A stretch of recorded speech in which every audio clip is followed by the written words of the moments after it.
안녕하십니까. 율곡학 사업단장 최영진입니다. 율곡이 묻고 과학이 답하다 제4강을 시작하겠습니다. 이 제4강과 그 다음 5강은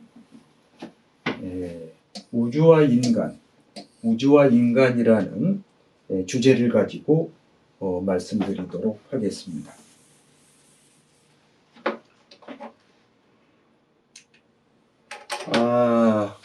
율곡 선생이 편찬한 성학지묘라고 하는 문헌이 있습니다. 워낙 유명한 문헌이기 때문에 대부분 아실 겁니다.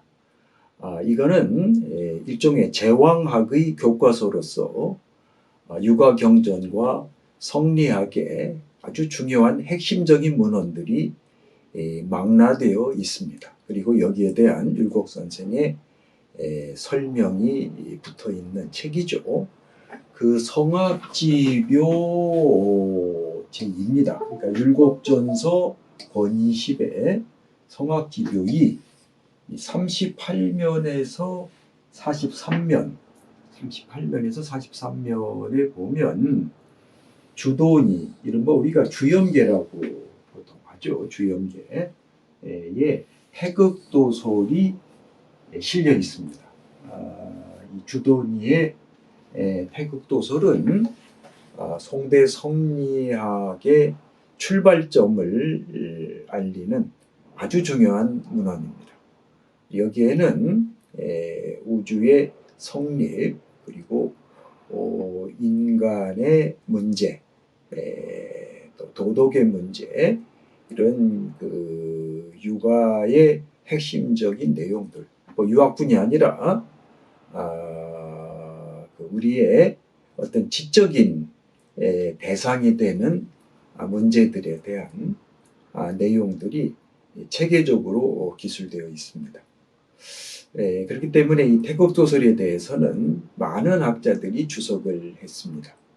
유명한 주자의 태극해이라고 하는 것이 있죠. 그리고 우리나라 한국의 경우에는 이 남당 한원진이라고 하는 18세기의 대표적인 그 성리학자가 이 태극도설의 내용을 자신의 성리학적 체계에 의해서 그 주석을 한 아주 또 명저가 있습니다. 그런데 이 태극도설의 그 내용을 잠깐 간단히 설명을 드리면, 이것이 태극도라고 하는 이 그림입니다. 도는 이제 그림이죠. 태극에 관한 태극도 그림인데, 여기 있는 내용은 이 태극도의 내용을 이제 설명한 겁니다. 주자가. 그리고 그 뒤에 각 구절에 대한 태극도설, 여기에 대한 그 설명문, 태극도에 대한 설명문에 대한 주석이 또한 나와 있습니다. 이 태극도를 보면은 5개의 그 그림으로 되어 있죠. 제 1도, 2도, 3도, 4도, 5도 이렇게 되어 있습니다. 여기 제 첫 번째, 여기 이거 차소위 무국이 태극야라 그랬습니다. 이게 주제의 설명이죠. 무국이 태극, 무국이면서 태극이다, 무국이 태극이다라는, 이게 바로 무국이 태극이다 하는 얘기입니다. 여기에 대해서는 잠시 후에 말씀을 드리겠습니다. 이렇게 무국이 태극이다. 그 다음에 요건 이제 음양이죠. 이거는 양동음정에서 까만 것이 이제 음이고 양입니다. 음양권입니다. 여기에 태극권, 음양, 태극에서 음양으로. 그 다음에 이제 오행이죠. 금목 수와 토에서 오행, 음양에서 오행으로 전개가 된 거고. 그 다음에 이제 건도 성남, 곤도 성녀, 땅의 도는 여자를 이루고, 건도, 하늘의 도는 남자를 이룬다 해서 요건 이제 남녀권이라고 부릅니다. 남녀권. 그 다음에 만물이 이제 만물화생이라, 만물이 변화하여 생성, 이건 만물권입니다. 그러니까 요 무국이 태극이라고 하는 요 태극에서부터 음양, 오행, 남녀, 만물 해서 이 우주가 성립되는 과정을 그림으로 이렇게 표상해 놓은 것이 유명한 그 태극도입니다. 그런데 이 장외익 교수 우리가 이미 이 율곡이 묻고 과학이 답하다 제1강에서 우리가 모셨던 이 장외익 교수님이 이 아까 말한 그 우주와 인간이라는 제목을 가지고 이 태극도설의 내용을 물리학적인 시각에서 이것을 해석하시고 또 태극도설의 내용을 일단 기반으로 해서 당신이 생각하시는 우주와 인간의 핵심적인 문제에 대해서 논술해 놓은 그런 논문이 있습니다.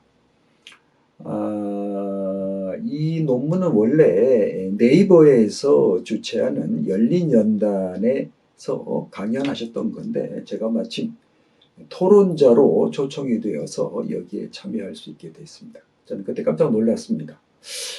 장 교수님이 이 물리학을 하시면서도 인문과 또 이 동양학, 한국 성리학 이런 데 관심이 있으신 줄 알았지만 이 태극도설을 물리학적인 더 나아가서는 현대과학적 입장에서 이 재해석한 것은 정말 대단한 작업이다. 저는 태극도설에 대한 주자의 태극해의 이후에 최고의 주석서다. 저는 그렇게 생각을 합니다. 근데 이 아까 말씀드렸듯이 이 태극도설이 율곡 선생이 편찬하신 성학지묘에 게재되어 있다고 그랬죠. 율곡 선생이 가졌던 핵심적인 그 과제들이 결국 이 태극도설의 내용을 어떻게 이해할 것인가 하는 문제와 아주 직결되어 있습니다. 아마 율곡 선생님이 살아계셨더라면 장외익 교수님에게 아마 여쭤봤을 거예요. 질문했을 거예요. 이 태극도설에서 말하는 무국이 태극이 도대체 무슨 뜻입니까? 태극이 움직여서 음과 양을 낳는다고 했는데 그게 무슨 뜻입니까? 과학적 입장에서 한번 답변해 주시오. 아마 이런 질문을 하시지 않았을까 싶습니다. 그래서 제가 이 태극도설의 핵심적인 내용에 대한 유학적인 해석을 먼저 해드리고 여기에 대한 장 교수님의 설명문들을 우리가 한번 읽어가면서 그 내용을 음미해 보도록 그렇게 하겠습니다. 그 장외익 교수님은 태극도설을 이렇게 평가하고 계십니다. 태극도설에는 대개 250자 내외의 짧은 글 안에 우주의 기본 원리, 첫째 우주의 기본 원리, 이를 통해 나타나는 물질 및 생명의 다양한 모습, 두 번째죠. 물질 및 모습의 다양한 생명의 다양한 모습. 그 다음에 세 번째, 그 안에 정신을 지니고 알물 이루어내는 존재인 인간, 출연하여 선과 악을 나누고 만사를 수행하게 됨을 말하고 있다. 그러니까 첫째는 우주의 기본 원리, 물질 및 생명의 다양한 모습, 또 그 안에 인간의 선악, 만사, 이 핵심적인 내용들이 여기에 주작되어 있다. 그리고 이 인간은 다시 이 모든 것을 처음부터 끝까지 파악함으로써 삶과 죽음의 의미를 알게 된다고 말한다. 이는 곧 인간과 문명을 이런 우주적 바탕 아래 조망한 것으로 오늘 우리에게 요구되고 있는 학문적 노력의 한 원초적 형태라고 말할 수 있다. 이렇게 주장하고 계십니다. 말하자면 태극도설은 천여 년 전에 지어진 겁니다. 주염계가 탄신이 천주년이 된 것이 얼마 되지 않습니다. 그러니까 근 천년 전에, 천년까지는 안 되겠습니다만은 근 천년 이전에 쓰여진 문헌인데, 현대 최첨단의 과학을 연구하시는 이 물리학자들의 눈에 이거는 오늘날 요구되고 있는 노력의 학문적 노력의 원초적 형태다, 이렇게 평가를 받고 있다고 하는 것은 우리에게 시사해 주는 바가 적지 않다고 보입니다.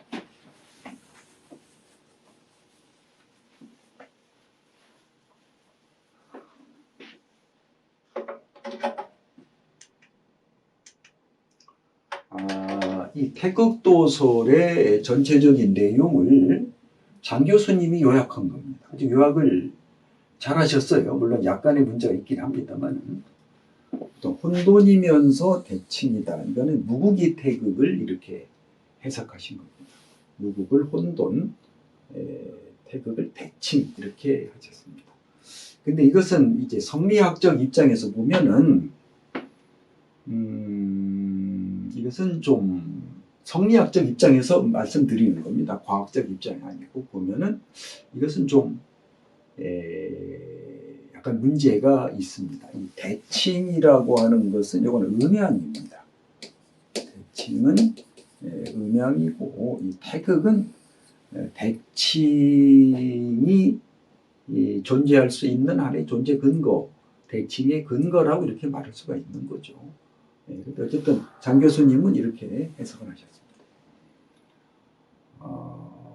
대칭이 나뉘어 1차 질서, 음양, 1차 질서, 2차 질서라고 하는 이제 말씀을 하고 계시는데, 이건 뭐 나중에 말씀드리겠습니다만은, 대개 1차 질서는 대개 무생물계를 말하고, 2차 질서는 주로 생명계를 말합니다. 근데 이것을 이제 음양오행을 1차 질서, 2차 질서 하셨는데요. 1차 질서가 되고 또 변화를 일으켜 2차 질서가 된다, 이렇게 해석하셨는데, 이것도 성리학적 입장에서 보면은 좀 받아들이기가 좀 어려운 이런 주장입니다. 이건 제가 그때 토론회 할 때도 여기에 대한 말씀을 드린 바가 있습니다. 왜냐하면 오행이라고 하는 것은 음양과 별개의 것이 아니라, 음양을 보다 세분, 보다 자세히 나누면 이게 오행이 됩니다. 이 때문에 이것이 1차 질서, 2차 질서라고 구분하는 것은 좀 무리가 있죠. 어쨌든 이렇게 보십니다. 이들이 오묘하게 화합해 만물이 생겨나고 낳고 또 낳아 변화가 무궁하다. 이건 얼마든지 말할 수 있는. 여기까지가 이제 우주론입니다. 그 다음에는 이제 인간론이 나오는데, 이 태극도설은 우주론과 인간론 두 부분으로 나눌 수 있습니다. 사람의 정신 안에 주체성, 알미 생겨나고, 온 생명의 의식이 사람의 바른 자리를 세운다.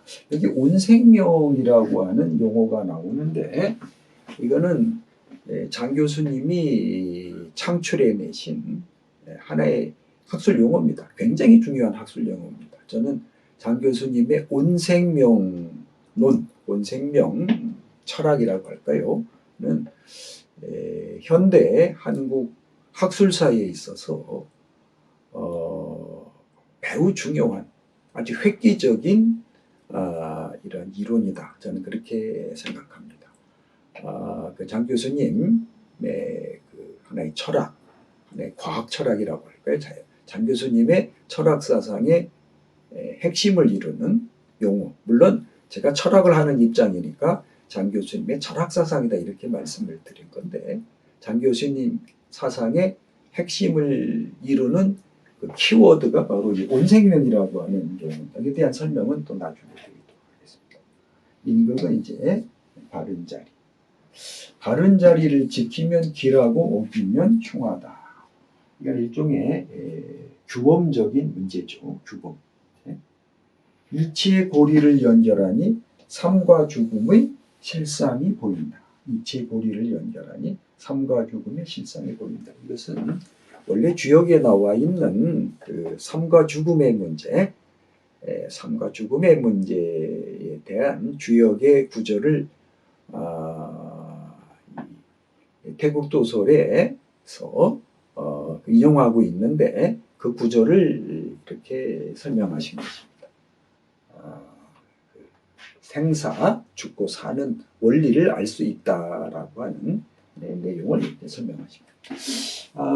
태국도설의 이 내용 전체 요약, 아까 말씀드린 바와 같이 성리학적인 입장에서는 좀 받아들이기 어려운 주장이 좀 약간 있습니다만 아주 내용을 잘 요약을 하셨습니다. 아까 말씀드렸듯이 태극을 대칭이라고 본 거, 음양과 오행을 1차 질서, 2차 질서라고 구분한 것, 이것은 성리학적 입장에서는 받아들이기가 어려운 이런 주장입니다. 근데 이렇게 말씀하신 데는 장 교수님이 갖고 계시는 어떤 우주관, 인간관이 자리 잡고 있는 것이죠.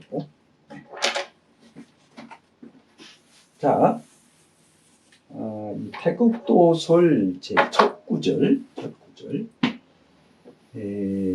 주염계를 높여서 주자라고도 합니다.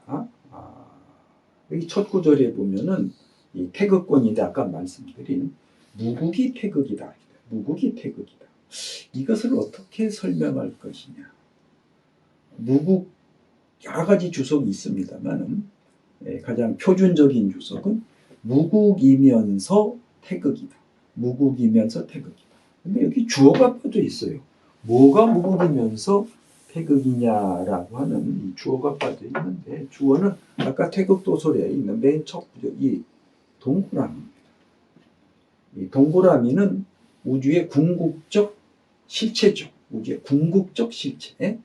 모든 존재의 존재 근거가 되는 궁극적 실체인데 이것은 무국이라고 하는 용어로 표현될 수 있는 속성과 태극이라는 용어로 표현될 수 있는 속성을 동시에 가지고 있는 존재다.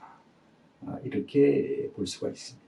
그런데 이것이 이제 태극입니다 말하자. 그러니까 태극은 무국이면서 태극이다. 이런 문장이 되죠. 태극은 무국이면서 태극이다. 현대 우리의 어법으로 보면은 좀 말이 좀 이상한 말이 안 되는 말인데 의미를 보면 태극이라고 하는 존재 더 이상 태는 가장 크다. 그건 극치죠. 궁극적 존재라고 하는 것은 그것을 태극이라고 하는데 무국의 속성과 태극의 속성, 무국이라는 용어로 표현될 수 있는 속성, 태극이라는 용어로 표현될 수 있는 속성을 동시에 가지고 있다. 이런 뜻이 되겠습니다. 여기에 대한 그 주자의 주석입니다. 상천지제는 무속무취이나 실조화지 춘유요 품이지 근저야라 이렇게 되어 있습니다. 상천지제, 이 제는 일입니다. 일. 무속무취, 소리도 없고 냄새도 없다. 소리 성자, 냄새 취자, 취, 냄새, 악취하는 취자. 소리도 없고 냄새도 없다. 상천지제 무속무취. 이 구절은 원래 시경에 나와 있는 구절입니다. 이것을 중용의 저자가 인용하고 있죠. 중용의 마지막 구절. 중용의 그 마지막 장에 보면 어떤 궁극적 존재를 어떻게 규정할 것인가라고 하는 문제가 맨 마지막 그 구절에 나옵니다. 거기에서 우주의 궁극적 존재라고 하는 것은 소리도 없고 냄새도 없는 존재다 이렇게 말합니다. 즉 소리와 냄새라고 하는 것은 일종의 센스 데이터, 감각 재료죠. 우리의 귀가 받아들인 어떤 그 소리, 코가 받아들인 것이 냄새죠. 우리의 감각기관이 어떤 대상으로부터 캐치한 얻은 그 감각 재료들, 감각 센스 데이터들. 근데 그것이 없다. 그 말은 감각적 인식의 영역을 초월해 있다는 뜻이죠. 우리가 감각적으로 파악할 수 있는 이 현상계를 초월해 있는 존재다. 이렇게 우리가 설명할 수가 있겠습니다. 그러니까 여기서 무국이라고 하는 말은 주자는 회입니다. 이 무국이라고 하는 말은 뭐냐? 바로 이걸 말하는 거다.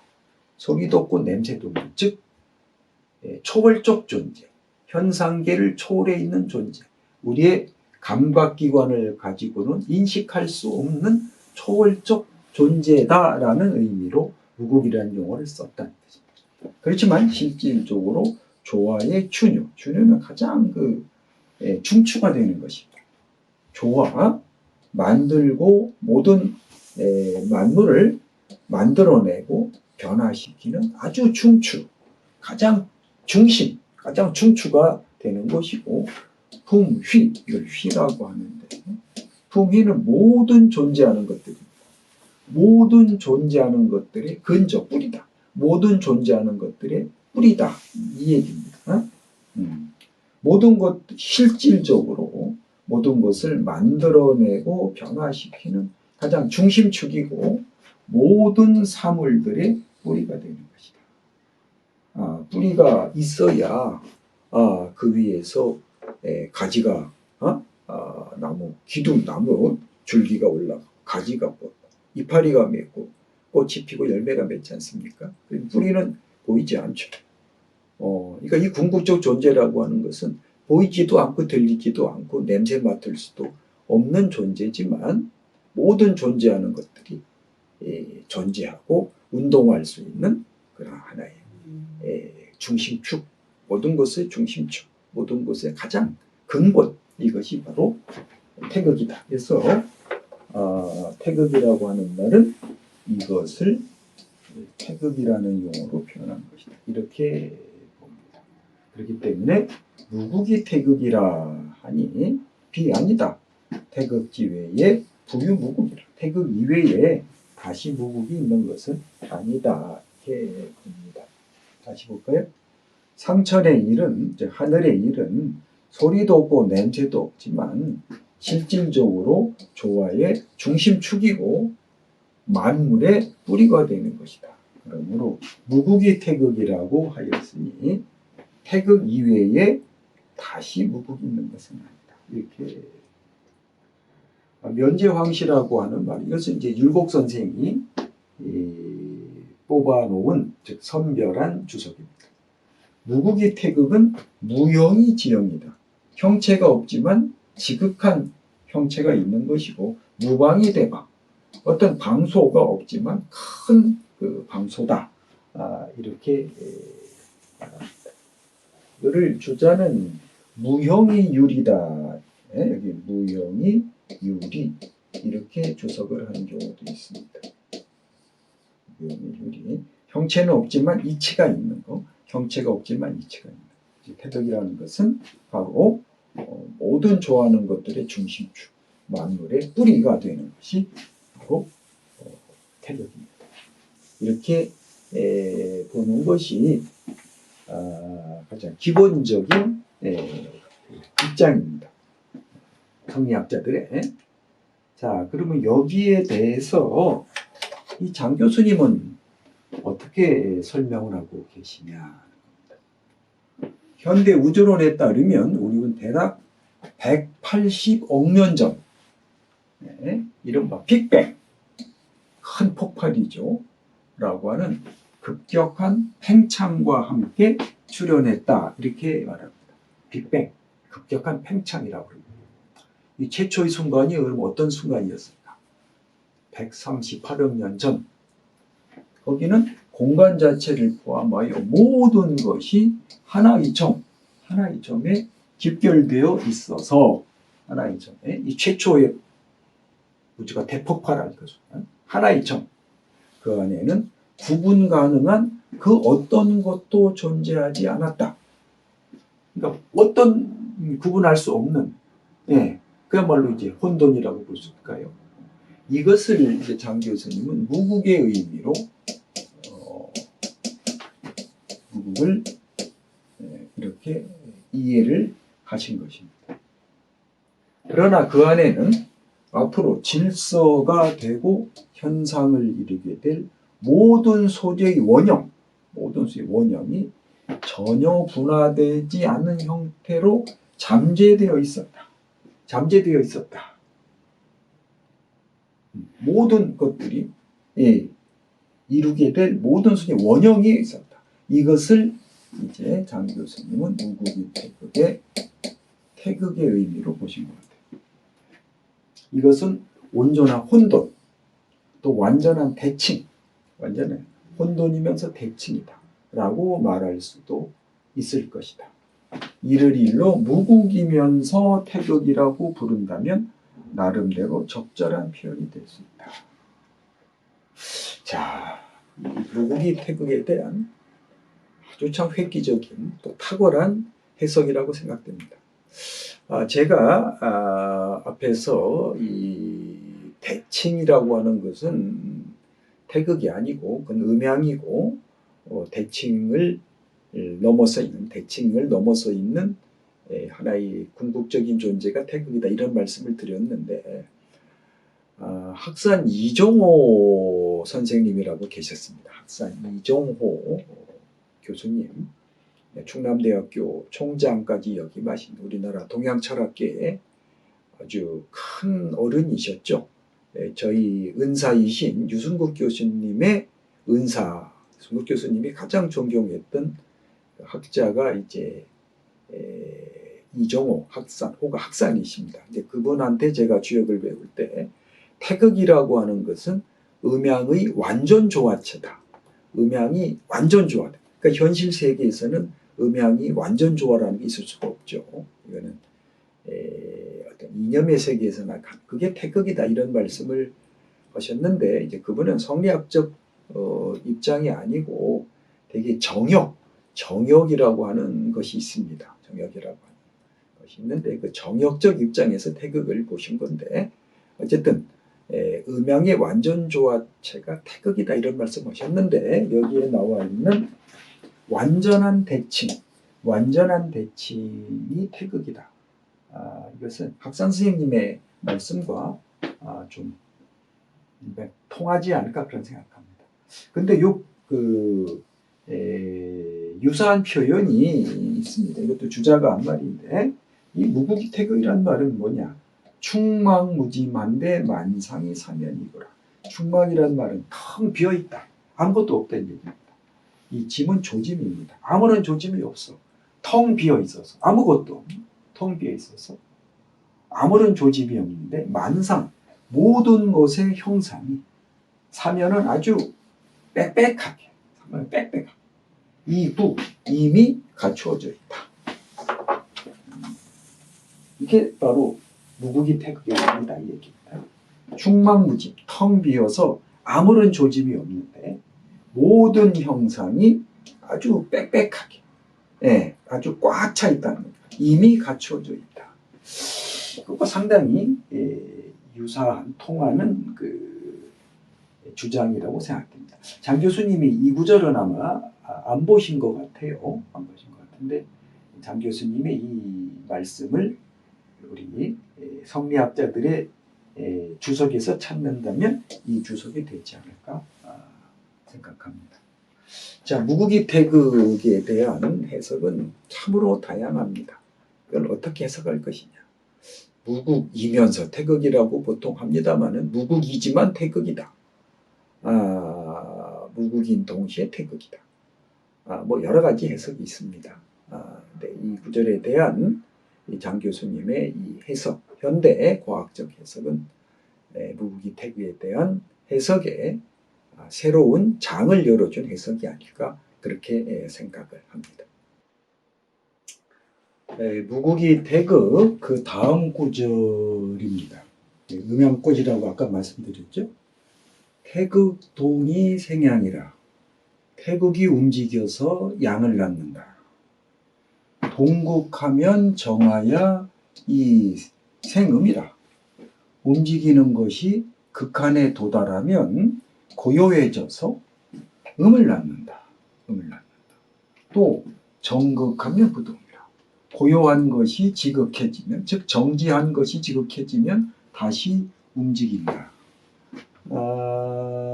여기서 양음이라고 하는 건 전에 말씀드렸듯이 어떤 범주적 개념입니다. 범주적 개념.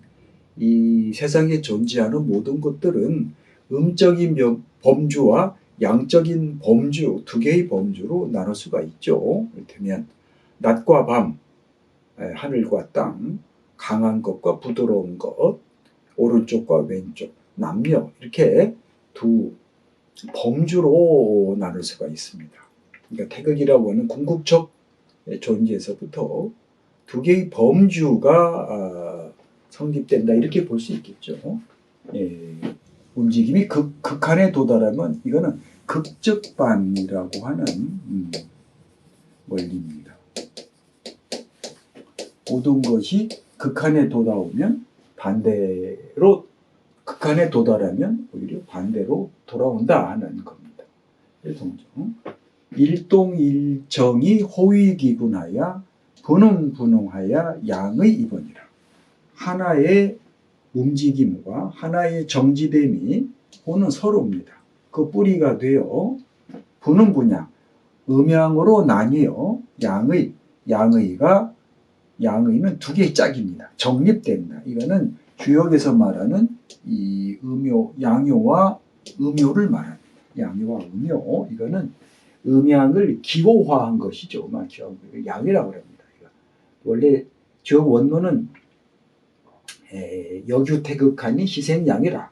여기에는 태극이 있으니 이것이 양의를 낳는다, 이렇게 되어 있습니다. 원래 원문은 이것을 주염계가 좀 더 자세히 풀어놓은 거죠. 자, 다시 보겠습니다. 태극이 움직여서 양을 낳는다. 움직임이 극한에 도달하면 정지를 하고, 정지를 해서 음을 낳는다. 이 정지함이 극한에 도달하면 다시 움직인다. 하나의 움직임과 하나의 정지됨이 서로 그 뿌리를 이루어 음양으로 나뉘어 양의가 정립된다라고 하는 것입니다. 그 다음 이제 이것이 오행권이죠. 양변음악하야 생수화 목금토하니 오기순포하야 사시행원이라. 양이 변하고 음과 합하야 수화 목금토, 오행입니다. 오기는 다섯 가지 기운은 오행의 기운입니다. 순조롭게 퍼져서 사시, 추나추동이 행해진다. 다시 볼까요? 음이 변하고 양과 합하여 수화 목금토를 낳으니 다섯 가지 기운이 순조롭게 퍼져서 추나추동이 운행된다, 이 얘기입니다. 이 오행이라는 것은 아까도 말씀드렸듯이 원래 의미는 다섯 개의 사물, 물건들이죠. 그렇지만 이것도 역시 송대 성리학에 와서는 다섯 개의 범주적 개념으로 정립됩니다. 범주적 개념. 그러니까 뭐 기운을 다섯 개의 범주로 나누는 것이죠. 다섯 개. 이거는 음양을 확대하면 오행이 됩니다. 자, 그 다음 구절이 이제 남녀권입니다. 무국지진과 이오지종이 묘합이 흥하여 건도성남하고 건도성야라. 무국의 그 진수, 무국이 택이라는 말 있지 않습니까? 무국의 진수와 이는 음양, 오는 오행입니다. 음양과 오행의 그 정수가, 무국의 진수와 음양 오행의 정수가 묘하게 합하여 응은 엉겨서, 응은 엉깁니다. 엉겨서. 건도는 하늘의 도입니다. 하늘의 도는 남성적 존재를 이루고 땅의 도는 여성적 존재를 이룬다. 여기서 남녀라고 하는 것은 우리 인간 남녀를 말하는 것이 아니라 남성적 존재, 여성적 존재. 그러니까 모든 사물들은 두 가지 존재로 분류할 수가 있다는 거죠. 하나는 남성적인 속성을 가진 존재, 여성적 속성을 가진 존재. 이렇게, 그래서 이 둘의 작용에 의해서 만물이 생성되는 것이죠. 이기교감하여 화생만물하니 만물 생생하여 변화무궁하라. 두 개의 기운이 교감한다. 이건 바로 이걸 말하죠. 이 건도, 곤독, 남녀 두 기운이 교감해서 만물을 변화하여 낳는다. 만물을 변화하여 나오니 만물생생, 만물이 생겨나고 또 생겨나서 변화무궁이다. 변화가 끝이 없다. 그러니까 무궁한 변화가 생겨난다는 겁니다. 그러니까 두 존재, 여성적 존재와 남성적 존재의 이 둘이 서로 교감, 서로 감흥을 해서 그 교합작용에 의해서 모든 만물이 생명체가 생겨나고 모든 존재가 생겨나고 그 안에 이제 생명체도 있고 무생명도 있겠죠. 그것이 끊임없이 계속해서 변화해 나간다. 여기까지가 이제 우주론입니다. 이 우주가 어떻게 성립되었는가에 대한 태극도설의 해석입니다. 다시 한번 번역만 좀 해보겠습니다. 아까 무국이 태극 이어서 나오는 구절이니까, 즉 무국이 태극, 무국이면서 태극이다. 그 다음에 태극이 움직여서 양을 낳는다. 이 움직임이 극한에 도달하면 정지한다. 그래서 음을 낳고 이 정지함이 극해지면 다시 움직인다. 그래서 하나의 운동 움직임과 하나의 정지됨이 서로 그 뿌리를 이루어 음양으로 나누어 양의가 정립된다. 양의, 양. 양이 변하고 음과 합하여 수화, 목금, 토를 낳으니 오행이죠. 5가지 기운이 순조롭게 퍼져서 사시가 운행된다. 무국의 진수와 음양오행의 정수가 묘하게 합하여 엉겨서 하늘에 도는 남성적 존재를 이루고 땅에 도는 여성적 존재를 이룬다. 두 개의 기운이 교감해서 만물을 변화하여 낳으니 만물이 생겨나고 생겨나서 변화가 끝이 없다. 자, 이렇게 해서 태극도설의 내용입니다. 자, 이 내용을 장 교수님은 즉 현대물리학, 화학, 생물학 이런 현대과학적 입장에서는 이 구조를 어떻게 이해하고 또 해석하고 이 구조를 토대로 어떠한 우주론을 또 구축하고 있는지 이 문제에 대해서는 제5강에서 살펴보도록 하겠습니다. 제4강은 이것으로 마치겠습니다. 감사합니다.